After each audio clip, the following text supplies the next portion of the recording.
Hello students, how are you all? I hope all of you are doing good. Welcome to this educational channel. So student, in the previous video, I have given the introduction about the chapter microbes in human welfare, where I have explained you about the microbes. I have told you which organism come under the category of microbe.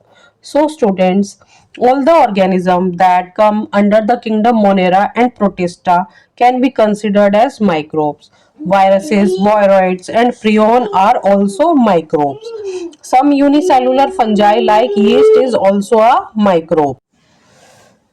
So student, I hope आपको ये chapter यहाँ तक समझ आया होगा. So today also we will continue the same chapter and we will see how microbes contribute in production of household product.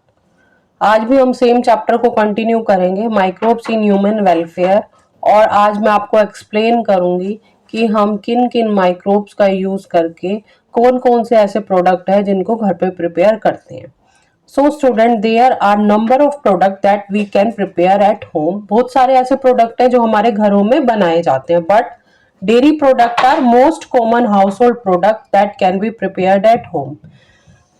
Dairy जो product है ना, वो ऐसे प्रोडक्ट है जो मोस्ट कॉमनली सबके घरों में प्रिपेयर किए जाते हैं. अब डेयरी प्रोडक्ट होते क्या है? तो डेयरी प्रोडक्ट वो प्रोडक्ट है that are prepared from milk like curd, paneer, cheese, yogurt, buttermilk etcetera. Dairy product वो प्रोडक्ट है जिनको कि हम मिल्क का यूज करके तैयार करते हैं. सो डेयरी इंडस्ट्री में स्टूडेंट जो सबसे ज्यादा माइक्रोब यूज होता है या सबसे ज्यादा यूज होने वाला बैक्टीरिया है वो है लैक्टोबैसिलस.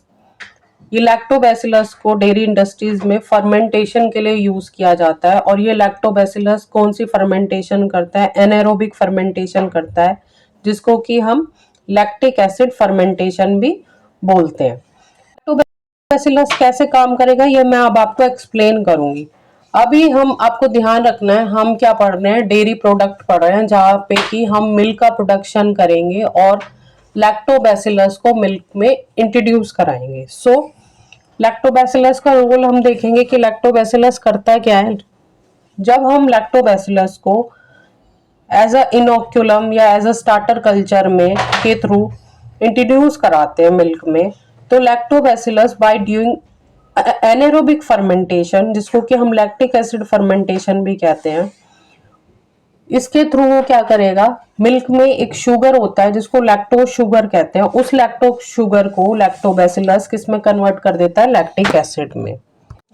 मीन्स लैक्टोबैसिलस ने क्या किया? मिल्क शुगर लैक्टोज को कन्वर्ट किया लैक्टिक एसिड में. और लैक्टिक एसिड अब क्या करेगा? लैक्टिक एसिड मिल्क में एक प्रोटीन होता है, केसिन प्रोटीन होता है.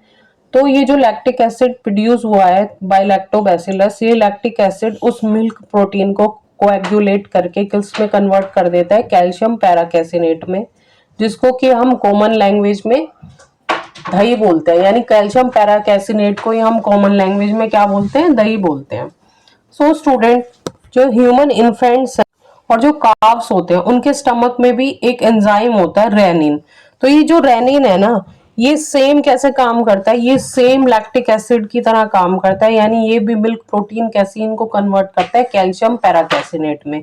कभी आपने देखा होगा कोई छोटा बच्चा अगर वोमिट करता है, यानी वो बच्चा जो अभी जो फीड में सिर्फ दूध लेता है, ठीक है, वो जब वोमिट करता है तो उसकी वोमिट आप देखोगे कर्ड की फॉर्म में बाहर आती है, यानी आपको कर्ड लाइक टेक्सचर दिखेगा उसकी वोमिट का. तो क्यों है? क्योंकि ह्यूमन इन्फेंट्स में क्या होता है? रेनिन एंजाइम होता है, जो कि जो बच्चे फीड कर रहे हैं मिल्क पे, उस मिल्क के प्रोटीन कैसीन को किस में कन्वर्ट करता है? कैल्शियम पैराकेसिनेट में. ठीक है, आई होप यहाँ तक आपको समझ आ गया होगा. अब ये जो प्रोसीजर है ना स्टूडेंट, इस सेम प्रोसीजर से, यानी मिल्क से जो कैल्शियम पैराकेसिनेट है उसके प्रोडक्शन तक, ये सेम प्रोसीजर है. जब हम कर्ड बनाएंगे, जब हम पनीर बनाएंगे, चीज बनाएंगे, बटर मिल्क बनाएंगे, योगर्ट बनाएंगे, तो ये इतना प्रोसीजर हमें फॉलो करना ही होगा. Although other organisms different product के लिए डिफरेंट अदर ऑर्गेनिज्म है जो हम जिनको कि हम और ऐड करेंगे एडिशनली. सो आई होप यहाँ तक आपको क्लियर होगा. अब जो one of the most common dairy जो वो है कर्ड, जो कि मोस्टली हम घर पे प्रिपेयर करते हैं। नाउ मैं अब आपको एक्सप्लेन करूंगी how curd can be made at home. तो मैं आपको एक फ्लो चार्ट के थ्रू यहाँ पर शो करूंगी और एक्सप्लेन करूंगी। यहाँ पे एक डायग्रामेटिक रिप्रेजेंटेशन भी है एंड यहाँ पर आप मैंने एक फ्लो चार्ट भी एक्सप्लेन किया है, step in production of curd.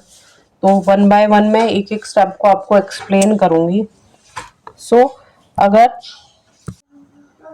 अगर आप यहाँ पे फर्स्ट स्टेप को देखें तो फर्स्ट स्टेप में क्या करना है कि जितनी भी हमें दही प्रिपेयर करनी है उसके अकॉर्डिंग हम क्या ले लेंगे, फ्रेश मिल्क ले लेंगे।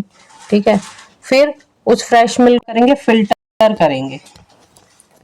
So first of all, we will take fresh milk, then we will filter this milk and bring this milk to boil to kill any harmful bacteria.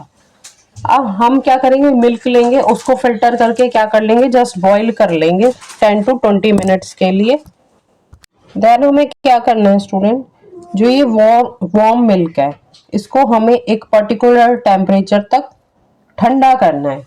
Then in the next step, the warm milk is then cooled to a particular temperature of 35 to 40 degrees Celsius, perfect for fermentation. फिर हम इस milk, जो warm milk है, इसको cool करके इसके temperature को 35 to 40 degree तक अटेन करेंगे। अब ऐसा क्यों कर रहे हैं हम? सी स्टूडेंट्स, हम दही ना ज़्यादा गर्म दूध से प्रिपेयर कर सकते हैं और ना ही हम दही को ज़्यादा ठंडे दूध से प्रिपेयर कर सकते हैं। दही को प्रिपेयर करने के लिए मिल्क का एक पर्टिकुलर टेम्परेचर पे होना बहुत ज़रूरी है और वो टेम्परेचर है 35 to 40 डिग्री सेल्सियस तक।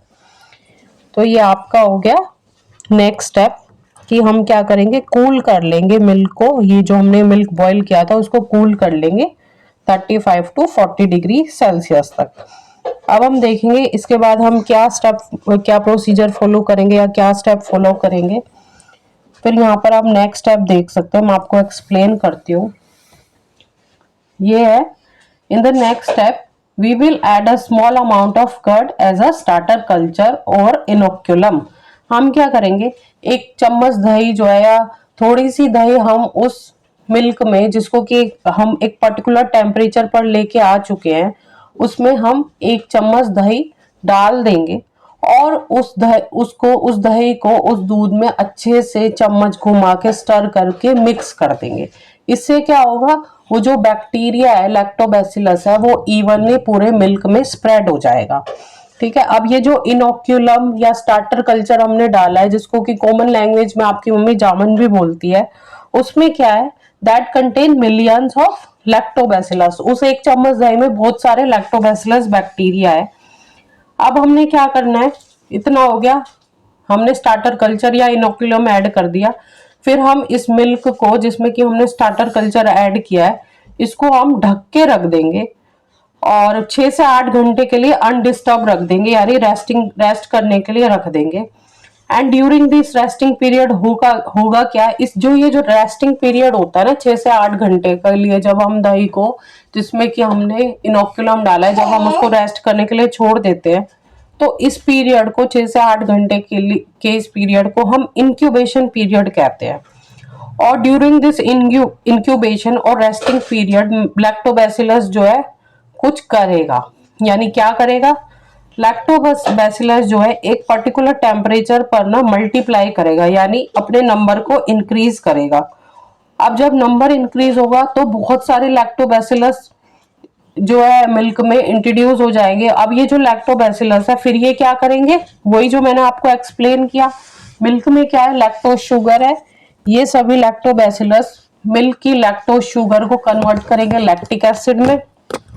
फिर लैक्टिक एसिड क्या करेगा, मिल्क प्रोटीन कैसीन को कैल्शियम पैराकैसिनेट में कन्वर्ट करेगा, जिसको कि हम दही बोलते हैं। इस तरह से हमारी दही जो है वो हमें मिल जाएगी। यानी हम इन प्रोसीजर को, इन स्टेप को फॉलो करके अपने घरों में दही को प्रिपेयर कर सकते हैं। ठीक है, आई होप आपको यहाँ तक स्टूडेंट समझ आ गया। So students, next time you enjoy a bowl of curd, please remember that millions of microbes work behind the scene of this curd production to make it possible. जब next time आप दही खाओगे, consume करोगे, तो इस पूरे procedure को back of mind अपने रिवाइज करना कि कैसे कैसे मिल्क से हमें कर्ड मिलती है। सो अब जो कर्ड खाने के अपने ही बेनिफिट्स हैं। आपने सुना होगा जब आपका पेट गड़बड़ हो जाता है, ठीक है, आपको लूज मोशन वगैरह लग जाते हैं, तो आपकी मम्मी कहेगी दही खिचड़ी खा लो, दही खिचड़ी खा लो। पर वो दही कौन सी दही होनी चाहिए बच्चों? वो दही होनी चाहिए जिसको कि हमने घर में प्रिपेयर कराओ। जैसे मैंने आपको रेनिन एंजाइम के बारे में बताया कि रेनिन भी जो है ना वो सेम लैक्टिक एसिड की तरह काम करता है, यानी लैक्टोज शुगर को लैक्टिक एसिड की तरह काम करता है, यानी केसीन प्रोटीन को कैल्शियम पैराकैसिनेट में कन्वर्ट करता है, यानी दही तो आपको मिल जाएगी। लेकिन स्टूडेंट जो हम घर पे दही जमाते हैं ना, दही बनाते हैं, तो जो हम इनोकुलम डालते हैं उसमें लैक्टोबैसिलस बैक्टीरिया, और ये जो लैक्टोबैसिलस बैक्टीरिया है ये हमारी गट के लिए बहुत बहुत यूजफुल बैक्टीरिया, यानी ये हमारी गट हेल्थ को इम्प्रूव करता है। कैसे इम्प्रूव करता है? यहाँ पे अगर आप देखेंगे मैंने बेनिफिट्स इंक्लूड किए हैं ऑफ हैविंग कर्ड। तो जो ये लैक्टोबैसिलस है ये क्या करता है? वैसे तो दूध में भी विटामिन B12 होता है, बट ये विटामिन B12 के अमाउंट को इंक्रीज कर देता है जब हम मिल्क से कर्ड प्रोड्यूस करते हैं। विटामिन B12 को कोबलामाइन भी कहते हैं। अब ये जो विटामिन B12 है ये एक वाटर सोल्यूबल विटामिन है जो किस में हेल्प करता है? जो आरबीसीज के मैचुरेशन में और प्रोडक्शन में हेल्प करता है। तो कर्ड ओवर मिल्क इसीलिए बेनिफिशियल है क्योंकि विटामिन B12 का अमाउंट कर्ड में इन कंपैरिजन टू मिल्क ज्यादा होता है। दूसरा, ये आपकी गट हेल्थ को कैसे इंप्रूव करता है? अगर आपके गट में any how harmful bacteria enter कर गए हैं तो जो लैक्टोबैसिलस है वो ऐसे केमिकल रिलीज करेगा जो केमिकल उन हार्मफुल बैक्टीरिया या माइक्रोब्स को किल कर देंगे। तो आपके पेट में जो गड़बड़ है, इंडाइजेशन या कुछ भी है, उसको क्या कर देंगे? ये उन माइक्रोब्स को क्या कर देंगे? किल कर देंगे और आपकी गट हेल्थ को इम्प्रूव करेंगे। सो आई होप आपको यहाँ तक समझ आ गया होगा students. Now the next product is, पहले हम बटर मिल्क देखेंगे, देन मैं आपको एक्सप्लेन करूंगी योगर्ट को, ठीक है।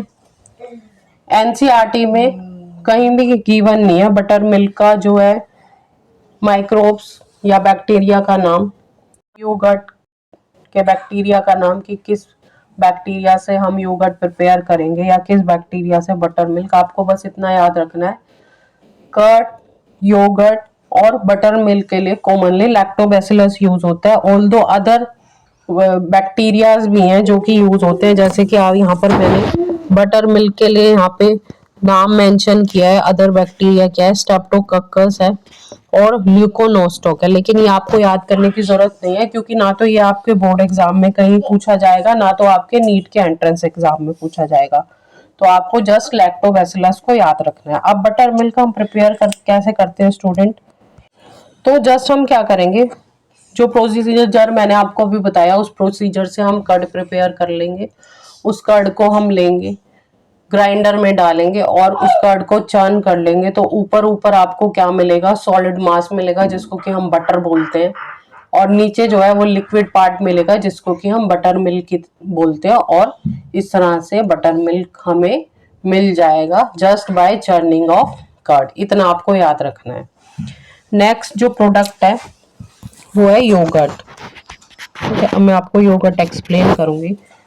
अब योगर्ट और कर्ड में क्या फर्क होता है?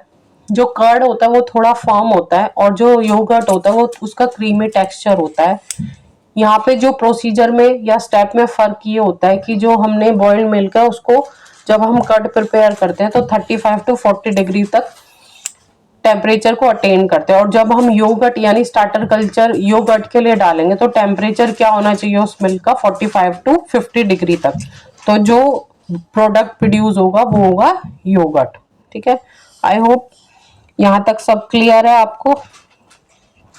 So student, that's all for today.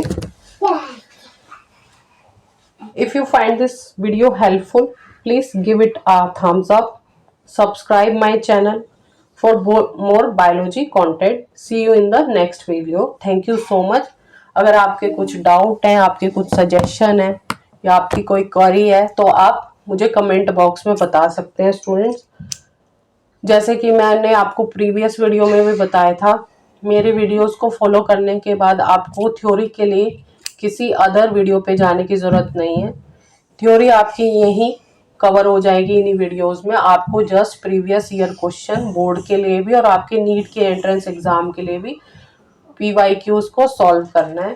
Thank you so much. Bye bye. Take care of yourself. Have a nice day ahead.